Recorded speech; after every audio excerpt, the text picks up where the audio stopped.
Cube Radio. Salut, c'est Charles Dran avec l'équipe dans 5 minutes. On s'intéresse aux sciences, à l'histoire et à l'actualité.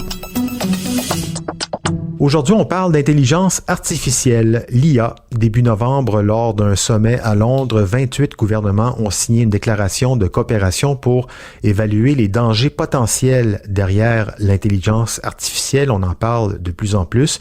Cette déclaration dite de Bletchley a été signée notamment par les États-Unis, la Chine, l'Union européenne, le Canada, mais pas par la Russie. Elle déclare que l'IA représente d'énormes opportunités, mais doit être développée d'une manière centrée sur l'humain, digne de confiance et responsable. Et oui, il est temps de prendre des mesures parce que c'est pas faute d'avoir lancé des alertes tout au long du développement de cette technologie. Est-ce qu'on va respecter ces mesures? Eh bien, pour voir où on en est, c'est bien de regarder d'où on part. Revenons sur ce développement. Quelle est l'histoire de l'intelligence artificielle? Comment, en moins d'un siècle, ce qui semblait totalement impossible, s'impose partout dans nos technologies, y compris là où on ne le voudrait pas nécessairement. Faut-il faire marche arrière? Voici Baptiste Zapirin.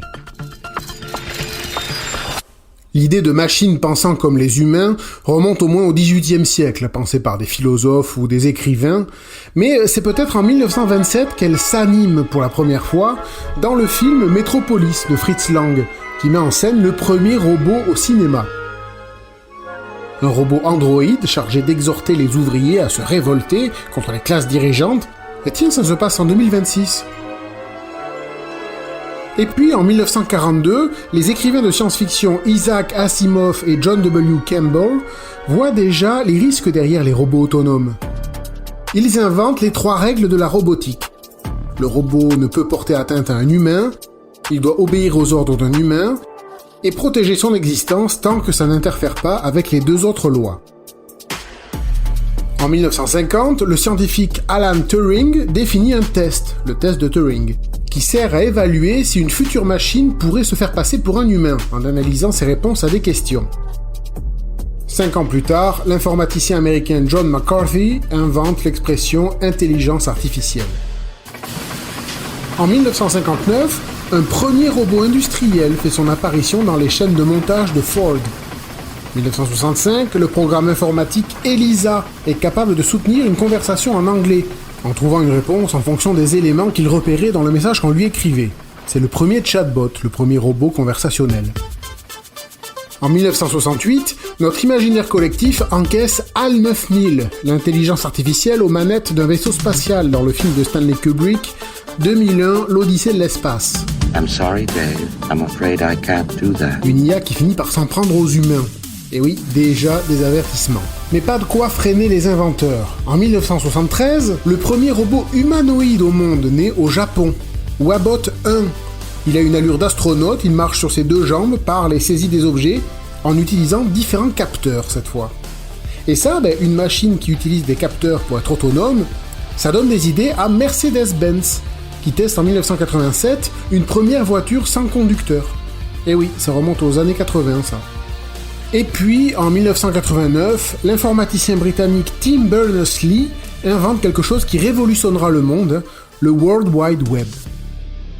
Et ça ouvre d'énormes perspectives pour l'intelligence artificielle qui va pouvoir se connecter aux innombrables données du web.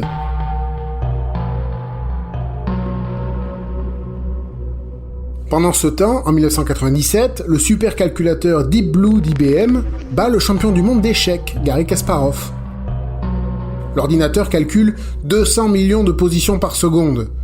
Mais bon, on parle là d'une machine programmée pour ça, qui n'est pas connectée et qui n'apprend pas, et donc aux limites bien établies. Et oui, mais ces limites commencent à sauter depuis une quinzaine d'années, avec le développement de technologies d'apprentissage pour les machines, par exemple les réseaux de neurones artificiels. Ça, ce sont des systèmes inspirés du cerveau humain, qui permettent à des programmes informatiques de traiter l'information et d'activer ou pas des réponses en fonction de ces informations reçues et des résultats obtenus par d'autres neurones aussi. En clair, c'est une méthode qui permet aux intelligences artificielles d'apprendre, de faire grossir leurs connaissances et de mieux réagir face à des situations nouvelles ou imprévues. On appelle ça le deep learning, l'apprentissage profond. Il y a plusieurs méthodes d'apprentissage profond, mais dans l'ensemble, c'est une révolution absolument majeure pour l'intelligence artificielle, qui d'ailleurs a vu fleurir bon nombre d'outils aux capacités étonnantes, comme ChatGPT pour écrire des textes ou des réponses à des questions, ou Midjourney pour créer des images. Les startups comme les méga-entreprises semblent vouloir utiliser l'IA pour tout faire. Mais justement, est-ce que c'est trop ? Est-ce qu'il y a trop d'IA ? Est-ce qu'on peut revenir en arrière ? Ça semble peu probable, tant les enjeux financiers et même politiques sont devenus colossaux. En revanche, contrôler l'IA, réfléchir à l'éthique, il y a une volonté d'aller dans cette direction.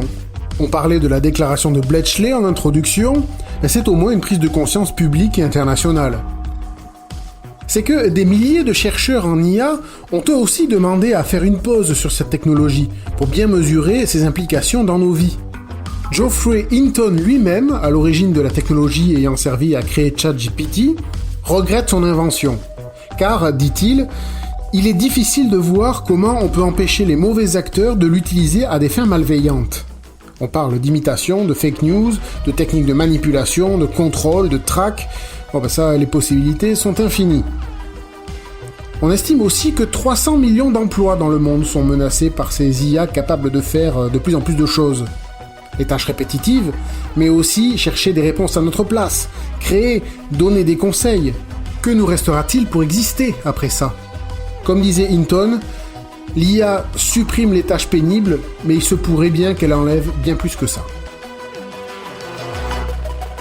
Oui, et si on dit que l'intelligence artificielle menace des tas de professions, il y a une catégorie de professionnels qui se frottent sans doute les mains un petit peu ces temps-ci, les avocats. Parce que ces intelligences artificielles payent littéralement tout ce qui est apporté de leur connexion. Des œuvres littéraires, des articles, des créations visuelles, des visages même. Et c'est à partir de tout ça que les intelligences artificielles répondent aux questions ou génèrent des contenus. Et la question des droits d'auteur se pose donc, et avec, on peut s'en douter, d'énormes procès à la clé. Cela dit, aujourd'hui, déjà même les cabinets d'avocats ont recours à l'intelligence artificielle et ont déjà commencé à remplacer des emplois par elle.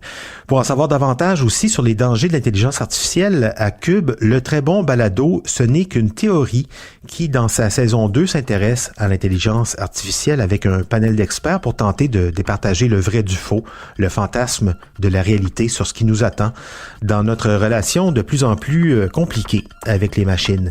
Merci Baptiste Zapirin, c'était en 5 minutes.